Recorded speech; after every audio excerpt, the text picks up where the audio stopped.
Satu firman Tuhan gitu ya, di dalam Matius pasal ke-16, ayat ke-24 sampai 26.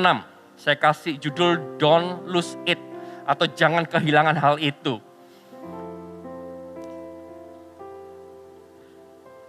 Matius pasal ke-16, ayat ke-24 sampai 26. Tuhan ingatkan saya secara pribadi, untuk setiap kita jangan mengejar sesuatu yang sia-sia dengan mengorbankan sesuatu yang rohani. Karena yang rohani itu sifatnya kekal, yang jasmani itu sifatnya sementara. Maka di tahun 2022 ini jangan korbankan yang rohani. Please. Karena Tuhan ingatkan di dalam hati saya, makanya firman Tuhan ini saya sampaikan. Matius pasal ke-16 ayat ke-24 sampai 26. Ya sudah ketemu, katakan puji Tuhan. Firman Tuhan katakan seperti ini. Lalu Yesus berkata kepada murid-muridnya, setiap orang yang mau mengikut aku, ia harus menyangkal dirinya, memikul salibnya dan mengikut aku. Karena barang siapa mau menyelamatkan nyawanya, perhatikan, ia akan kehilangan nyawanya. Tetapi barang siapa kehilangan nyawanya karena aku, ia akan memperolehnya. Jadi apa gunanya seorang memperoleh seluruh dunia, tetapi kehilangan nyawanya? Dan apakah yang dapat diberikannya sebagai ganti nyawanya? Katakan amin. Bapak, Ibu, Saudara, seringkali kita mengejar sesuatu di dunia ini dengan begitu giat, dengan begitu antusias. Tapi tanpa sadar atau dengan sadar, kita justru melepaskan sesuatu yang rohani. Sesuatu yang kita anggap, alah cuman hal kecil, hal yang sepele, gak apa-apa lah, yang penting ini. Seringkali kita lakukan hal itu. Kita lepaskan sesuatu yang nilainya kekal. Sesuatu yang sifatnya rohani. Tuhan ingatkan sangat jelas di dalam hati saya. Please jangan lepas hal yang rohani yang Tuhan berikan di dalam hidup kita. Karena segala sesuatu saya gak pernah bosan-bosan sampaikan bahwa segala sesuatu kehidupan kita jasmani selalu dimulai dari yang rohani. Kalau yang rohani kita lepaskan, maka yang jasmani pun tidak akan pernah kita dapatkan. Karena firman Tuhan jelas. Karena barang siapa mau menyelamatkan nyawanya, dia pegang erat hidupnya, ia akan kehilangan apa yang ia pegang. Ia kehilangan nyawanya. Tetapi barang siapa kehilangan nyawanya, berani melepas karena aku, firman Tuhan katakan, ia akan memperolehnya. Ketika kita pegang erat yang di dunia, maka sesungguhnya kita sudah kehilangan, Bapak Saudara. Tapi ketika kita berani lepas, let go yang di dunia ini untuk sesuatu yang nilainya kekal, untuk sesuatu yang nilainya rohani, untuk Tuhan, maka di sana firman Tuhan katakan justru kita akan menerima. Jadi kita nggak boleh salah melepas. Kita nggak boleh salah membuang. Kita nggak boleh kehilangan sesuatu yang salah. Don't lose it. Coba perhatikan. Cross check di dalam hati kita hari-hari ini. Apa sih yang kita kejar hari-hari ini? Di dalam kehidupan kita. Pernah nggak kita mengejar sesuatu yang rohani? Atau kita mengejar sesuatu yang jasmani? Tahun ini kita nggak boleh kehilangan sesuatu yang nilainya kekal. Agar tahun ini segala janji Tuhan di dalam hidup kita nggak gugur, tapi justru digenapi dengan sempurna. Yang setuju katakan amin. Dan kita mau belajar sama-sama malam hari ini. Kita buka sama-sama. Kisah Para Rasul pasal yang pertama ayat 15 sampai 20. Kisah Para Rasul pasal yang pertama ayat ke-15 sampai ayat yang ke-20. Judulnya adalah Matias menggantikan Yudas. Ya. Pada hari-hari itu berdirilah Petrus di tengah-tengah saudara-saudara yang sedang berkumpul itu, kira-kira 120 orang banyaknya. Lalu berkata, "Hai saudara-saudara, haruslah genap nas kitab suci yang disampaikan Roh Kudus dengan perantaraan Daud tentang Yudas, pemimpin orang-orang yang menangkap Yesus itu. Dahulu, perhatikan, ia termasuk bilangan kami dan mengambil bagian di dalam pelayanan ini." Garis bawahi, Yudas ini telah membeli sebidang tanah dengan upah kejahatannya. Lalu ia jatuh tertelungkup dan perutnya terbelah sehingga semua isi perutnya tertumpah keluar. Hal itu diketahui oleh semua penduduk Yerusalem sehingga tanah itu mereka sebut dalam bahasa mereka sendiri Hakal Dama, yang artinya tanah darah. Sebab ada tertulis dalam kitab Mazmur, biarlah perkemahannya menjadi sunyi, dan biarlah tidak ada penghuni di dalamnya, dan biarlah jabatannya diambil orang lain. Ada sesuatu yang menarik gitu ya, yang saya mau bahas malam hari ini. Dikatakan firman Tuhan dahulu, yaitu Yudas, ia termasuk bilangan kami dan mengambil bagian di dalam pelayanan ini, tetapi digantikan. Ini adalah sebuah peristiwa bagaimana Yudas digantikan oleh seseorang yang bernama Matias. Sebelum Matias itu menggantikan, ada seorang murid Tuhan yang bernama Yudas, seorang yang dipilih langsung oleh Tuhan Yesus. Seorang yang pernah berada di dalam satu kegerakan yang sama, gitu ya. Tuhan Yesus selalu melakukan KKR di mana-mana. Dan Yudas ini ada di dalam satu kegerakan bersama dengan Tuhan Yesus. Di mana Yesus berada melakukan mujizat, Yudas ada di sana. Orang-orang yang memang Tuhan pilih untuk pemakaiannya yang besar. Tetapi yang terjadi adalah dia hilang. Sebab firman Tuhan jelas katakan dahulu ia termasuk bilangan kami dan mengambil bagian di dalam pelayanan ini. Tetapi sekarang jabatannya diambil orang lain. Yudas ini kalau menurut saya adalah salah satu rasul yang luar biasa yang Tuhan pilih. Kalau kita mau selidiki lebih dalam gitu ya, perlu kita ketahui bahwa Yudas Iskariot adalah satu-satunya murid Yesus yang tidak berasal dari Galilea, tetapi berasal dari Yudea. 11 murid yang lain, Simon Petrus dan yang lainnya berasal dari Galilea. Tapi Yudas Iskariot ini berasal dari Yudea. Kota yang secara silsilah lebih di atas Galilea. Lebih elit daripada Galilea. Yudas Iskariot namanya adalah Yudas Iskariot. Nama Iskariot berasal dari kata is yang artinya laki-laki.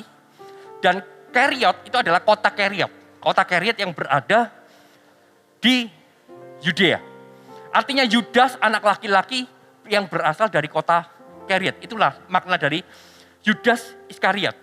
Kotanya Yudas ini disebutkan juga di dalam Yeremia 48 ayat 24. Gak usah dibuka, dicatat aja. Firman Tuhan menyebutkan kota Keriot ini. Ini adalah kota di mana Yudas berasal. Jadi Yudas Iskariot ini adalah seorang laki-laki terpelajar dari kota yang lebih besar daripada Galilea. Makanya Tuhan percayakan jabatan yang tidak bisa murid yang lain, yaitu bendahara. Karena dia terpelajar dari kota yang lebih besar. Pertanyaannya hari ini, dia pernah berada di satu kegerakan yang sama dengan Tuhan Yesus, tapi terhilang. Apakah Tuhan Yesus itu salah pilih muridnya? Apakah Tuhan Yesus itu tidak tahu bahwa Yudas akan mengkhianati dia? Tuhan Yesus tidak pernah salah pilih. Karena sebelum Tuhan Yesus memilih murid-muridnya, Tuhan Yesus sudah berdoa semalaman. Setelah dia berdoa semalaman, lalu dia pilih murid-muridnya ke-12. Tidak pernah salah pilih. Tapi apakah Tuhan Yesus tahu bahwa Yudas ini akan mengkhianati dia? Tuhan Yesus tahu. Jelas Tuhan Yesus tahu. Seperti yang ditegaskan di dalam Yohanes 6 ayat ke-64, firman Tuhan katakan, sebab Yesus tahu dari semula siapa yang tidak percaya dan siapa yang akan menyerahkan dia.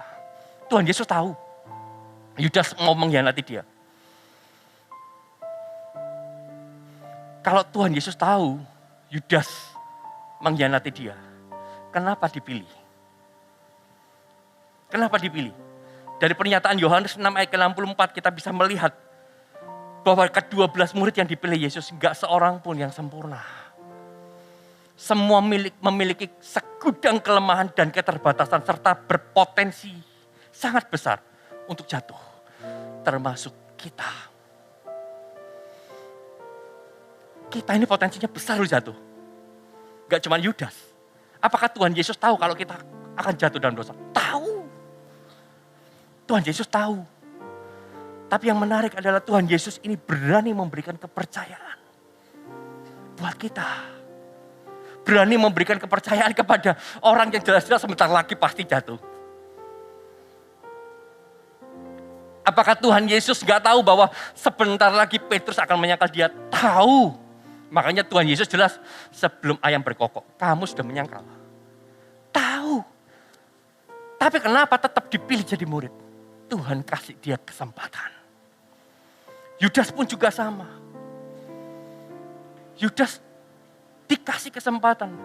Hari ini pun kita yang ada di tempat ini, siapa kita? Kalau kita berada di tempat ini karena Tuhan kasih kita kesempatan. Tuhan kasih kita kesempatan. Kita juga orang yang gak sempurna dan orang yang sangat berpotensi jatuh dan mengkhianati Tuhan juga. Jangan berkata dalam hati, oh aku gak mungkin mengkhianati Tuhan. Loh, Tuhan tahu kita ini punya potensi yang sangat besar untuk kita jatuh. Tapi dari Yudas ini kita bisa belajar, Pak Wisra. Dalam kehidupan Yudas ini ada hal-hal yang Yudas itu lepaskan. Sesuatu yang nilainya kekal, sesuatu yang rohani, tapi dia lepaskan itu. Sehingga tanpa sadar, apa yang dia lepaskan itu membawa dia semakin menjauh dari Tuhan. Don't lose it. Apa yang gak boleh hilang di dalam hati kita? Yudas kehilangan hal yang berharga itu. Apa hal berharga itu?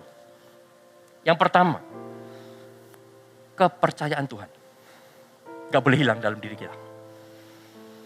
Kalau kita sudah ada di tempat ini artinya Tuhan percaya sama kita. Tuhan percayakan hal-hal yang rohani dalam hidup kita. Dan kepercayaan itu jangan sampai hilang. Kepercayaan Tuhan dalam hidup kita harus dijaga. Yudas dipercaya sebagai pemegang kas atau bendahara kegerakan waktu itu. Firman Tuhannya ada di dalam Yohanes 12 ayat ke-4 sampai ke-6. Firman Tuhan katakan seperti ini.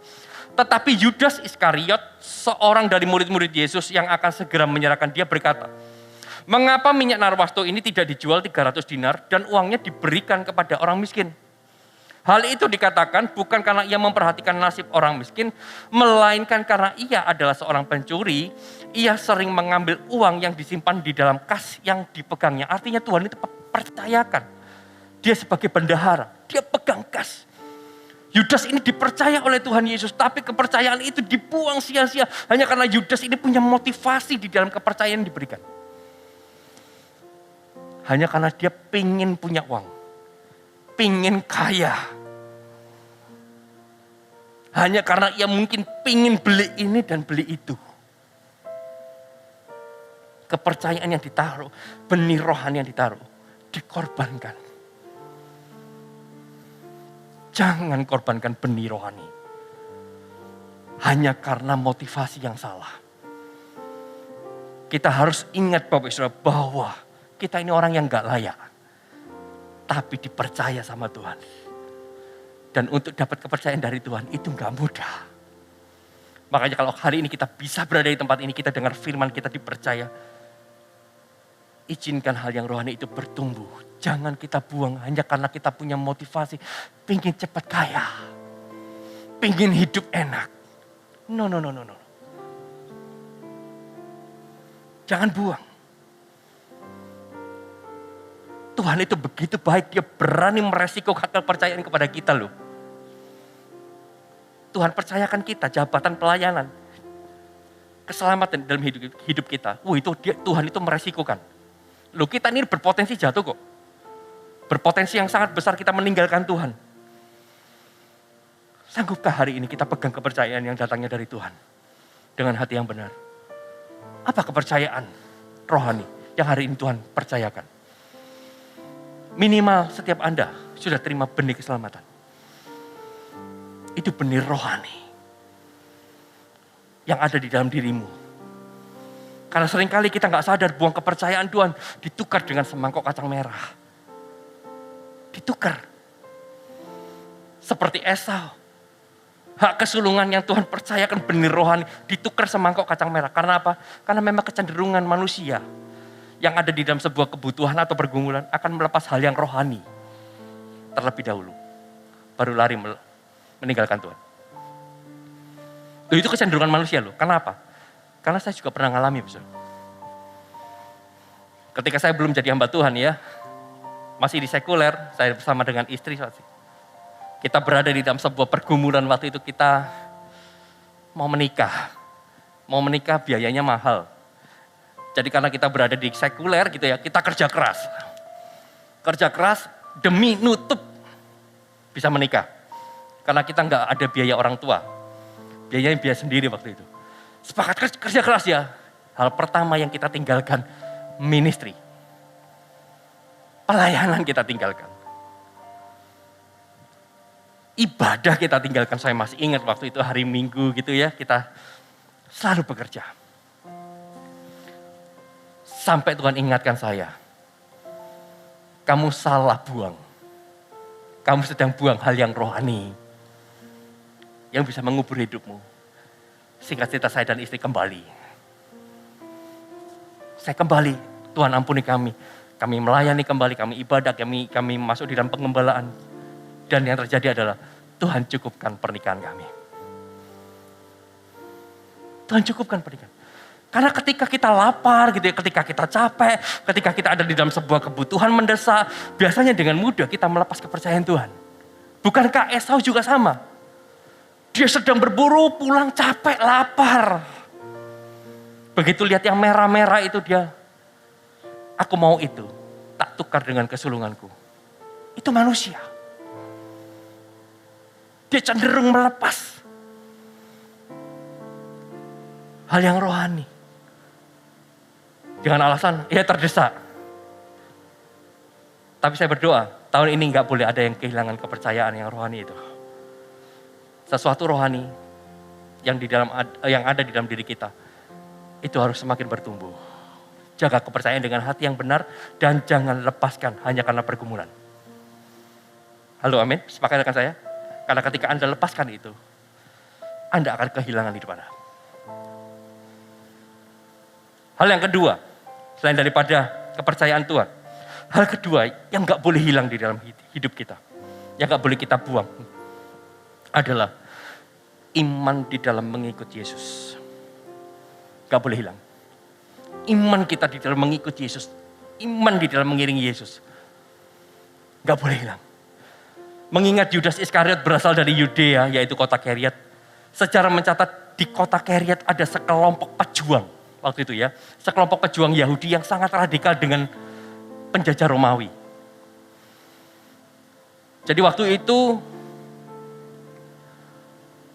Yahudi sedang dijajah oleh Romawi.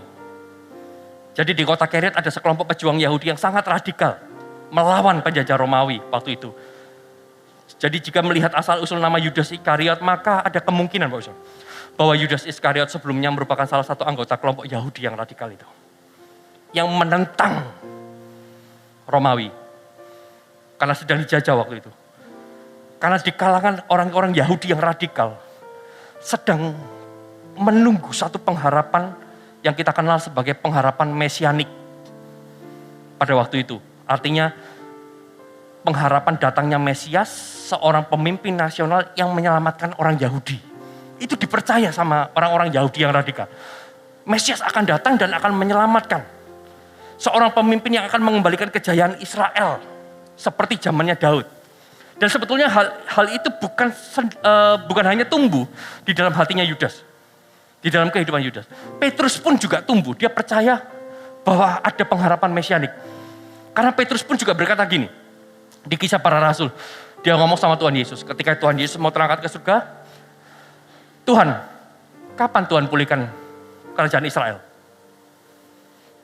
Kan bukankah mesianik, Mesias datang untuk memulihkan kerajaan Israel. Tapi Tuhan berkata sama Petrus, engkau akan menerima kuasa kalau Roh Kudus turun ke atasmu.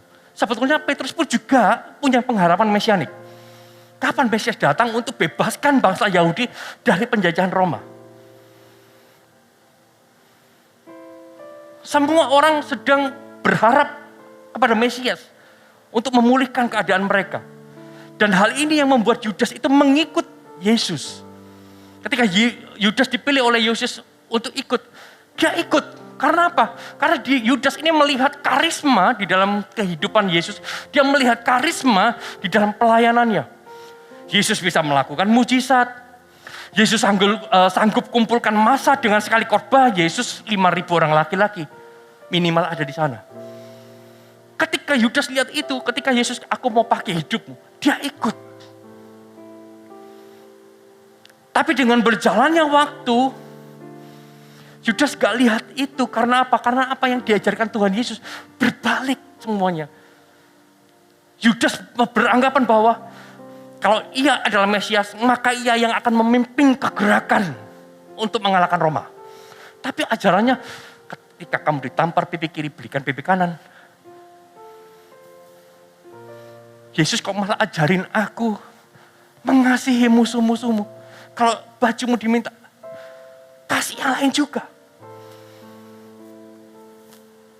Musuh-musuhmu bukan hanya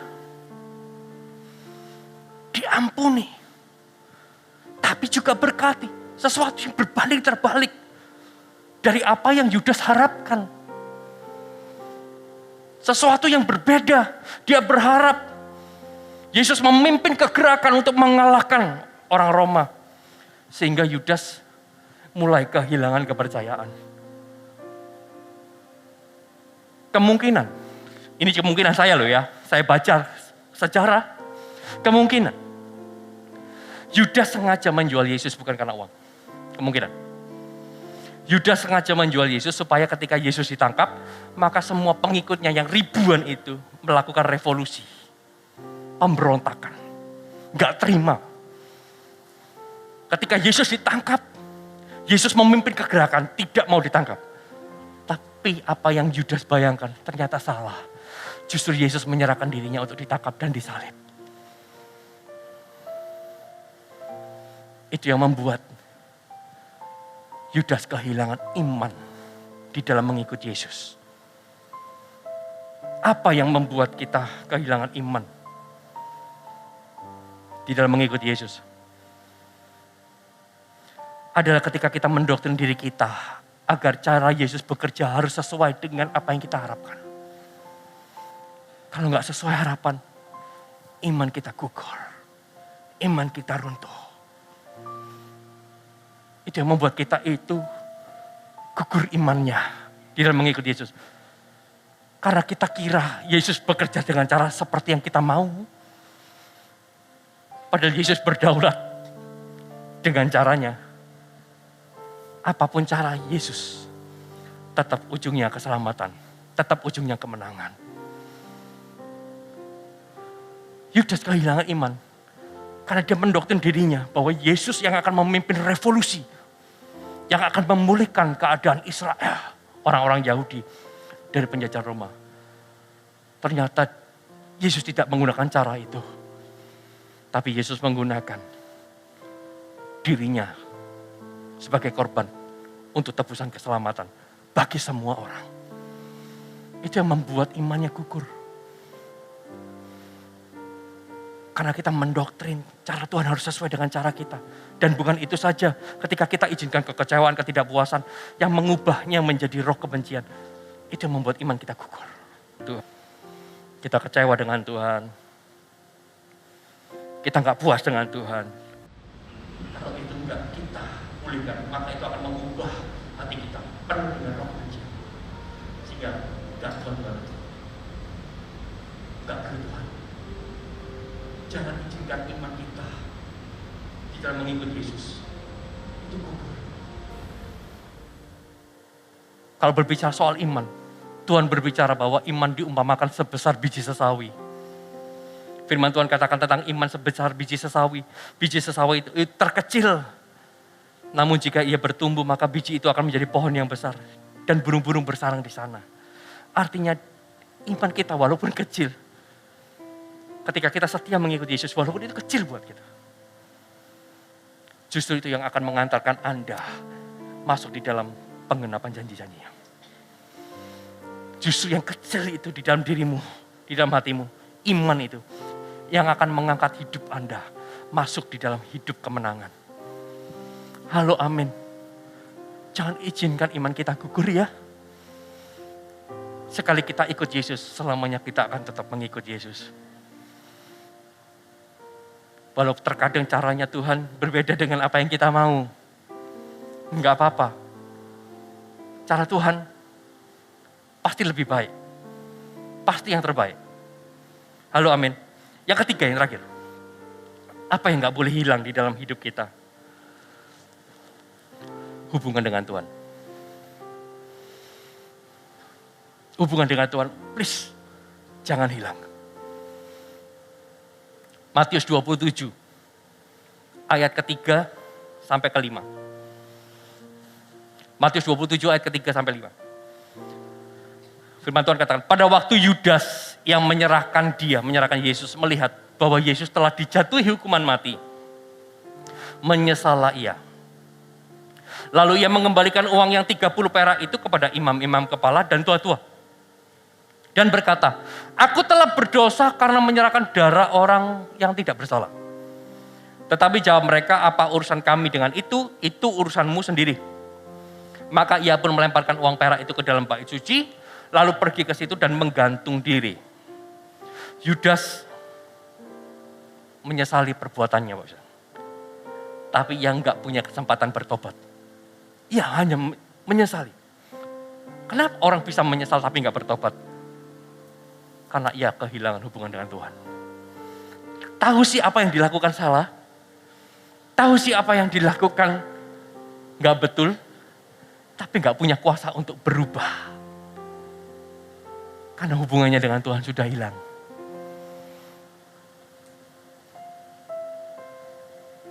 Yudas kehilangan hubungan. Sehingga dia tahu aku ini bersalah kepada darah orang yang gak berdosa. Dia kembalikan. Tapi apa yang dilakukan? Dia gak pilih kembali kepada Yesus. Dia pilih gantung diri. Dia menyesal. Tapi gak punya kesempatan bertobat.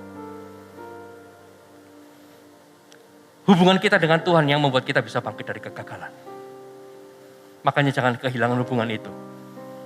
Petrus sama bersalahnya dengan Yudas ketika ia menyangkal Yesus. Tapi apa yang membedakan? Petrus mempertahankan hubungan dengan Yesus dan itu yang memulihkannya. Itu yang memulihkannya. Sehingga ia menyesal lalu punya kesempatan bertobat. Dia berubah. Kehilangan hubungan dengan Tuhan akan membuat kita merasa bertanggung jawab sendiri. Gagal-gagal sendiri. Bangkit-bangkit sendiri. Yudas ketika ia menyesal dan ia kembalikan uang. Ketemu dengan imam-imam orang Farisi. Dia berkata, aku menyesal. Karena sudah serahkan orang yang gak bersalah. Tapi orang Farisi berkata apa? Itu bukan urusanku, itu urusanmu sendiri. Orang yang kehilangan hubungan dengan Tuhan selalu merasa bahwa ya aku harus bangkit sendiri. Ya ini aku yang salah. Semuanya serba sendiri. Gak ada Tuhan di dalamnya. Itu yang membuat Yudas itu gantung diri. Coba orang Farisi, imam-imam. Ya kalau kamu menyesal, bertobatlah. Mungkin Yudas masih ada. Tapi orang Farisi berkata, itu urusanmu sendiri. Itu urusanmu sendiri. Hal itu yang membuat Yudas gak bisa bangkit. Gak ada orang bisa bangkit kalau gak ada Yesus di dalam hidupnya. Maka jangan kehilangan hubungan dengan Tuhan. Kita bisa menyesal, tapi kalau gak ada Tuhan di dalam hubungan kita. Kita cuma menyesal, tapi kita gak pernah bisa berubah. Kita tahu itu salah, tapi kita gak kuasa untuk berubah. Dan ini yang perlu Anda tahu, bahwa Tuhan Yesus tidak pernah putuskan hubungan dengan kita, walau kita bersalah. Kita yang menjauh.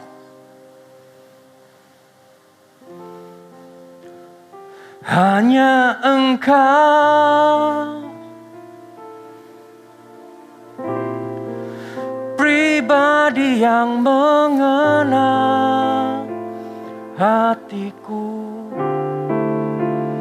Tiada yang tersembunyi bagimu.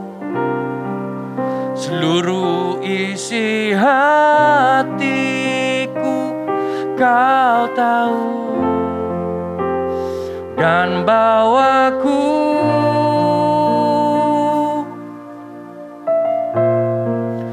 untuk lebih dekat lagi padamu. Tinggal dalam indahnya dekapan kasih-Mu. Kalau kita sudah merasa kita jauh dengan hubungan kita dengan Tuhan, please come back. Kembali. Kita harus kembali kepada Tuhan apapun keadaan kita. Don't lose your connection with God. Don't lose. Jangan kehilangan hubungan kita dengan Tuhan. Bangun kembali hubungan itu. Ingat bahwa Tuhan gak pernah memutuskan hubungan itu. Ketika kita kembali, Tuhan akan menghampiri Anda. Ingat gak ketika anak bungsu yang meninggalkan bapaknya? Bapak punya hak untuk putus hubungan, pisah kakak. Tapi gak dilakukan. Dia menunggu. Dan sungguh ketika anak bungsunya bangkit dan kembali, belum sampai ke bapaknya sudah hampir dipeluk dia. Karena bapak gak pernah putuskan hubungan. Kita yang lari menjauh. Kalau kita jauh hari ini, kembali. Jadikan momen ibadah ini, malam hari ini, untuk membangun kembali apa yang hari ini mulai hilang dalam hidup kita. Apa yang mulai hilang? Mungkin api di dalam kegerakan kita. Dulu kita berapi-api, sekarang mulai padam. Semangat di dalam melayani Tuhan. Kejenuhan di dalam memimpin JG mungkin. Atau kita sudah mulai kompromi dengan beberapa hal di dalam hidup kita. Kita sudah mulai kehilangan. Ayo kita sama-sama bangkit. Jangan izinkan iblis mengambil sesuatu itu. Halo, amin. Mau bangun kembali hubungan kita dengan Tuhan. Mau bangun kembali iman kita di dalam mengikuti Yesus. Mau bangun kembali kepercayaan yang sudah Tuhan beri dalam hidup kita. Ketika 3 hal itu tidak hilang dalam hidup kita. Oh, saya percaya tahun ini akan menjadi tahun kemenangan bagi Anda. Halo, amin. Bapak sudah diberkati Tuhan. Kasih kemuliaan, kita bangkit berdiri.